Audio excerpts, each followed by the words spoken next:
Istenek, szlovákul, Sesko Edna, egy és ugyanaz, azok is kint voltak. No, a nők bent a földön, szalmában, lócárul neműn, mikor bejöttek a tiszta szoba hidegkavra mástévén, hátsóház jelleg. Család kiváltos nőtagi, szülőasszony, gazdasszony, mennyasszony. Mennyasszony évig, még ifjasszony volt, no most, hogyha jól volt eresztve, 7-8 párnával jött a házhoz. A gyenge családból származott 3 vagy 4-en. Ezt hozta magával, még a ládát, amit a stafirumja volt. Na most, ez kun besenyő népcsoport. Hebes, no, palóc. Hát az itil Arzsó folyásától jöttünk, a Kári-tenger gázbitó, az itil latinul a Volga, a Duna, Iszter. Na, ne menjek már megint vissza amoda, Ádámhoz, Évához, meg Vargeszelfához. Na. Az nem Alma-Favon?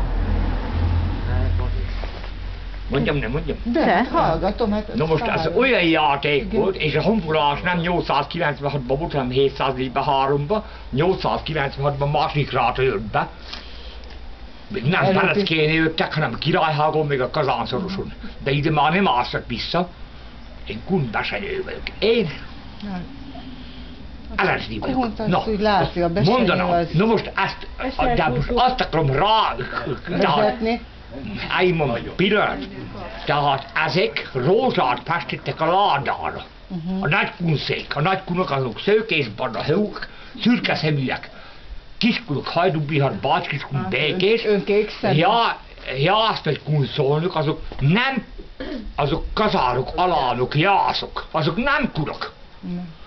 Hát itt 9 népcsoport jött be, könyörgöm, és nem 896-ban, hanem 703-ban itt voltak. Na, mondanám, ezek rózsát festettek, de menjünk a Kecskemét környékére, lemegyünk akkor azt mondja, léjebb. Teszemből Szeged, Szexárd, Fehérvár, Szombathely. Hú, már nagyon messzire. Babám, pasza elnézést, hogy intonálok, ezek nem ma tulipánt festenek rá. Én azt szeretem. No most, mondanám, megtetszenek hallgatni, a gyereket az anyja mellé kistekőbe tették. Volt a szülőasszonynak az ánya, meg stb.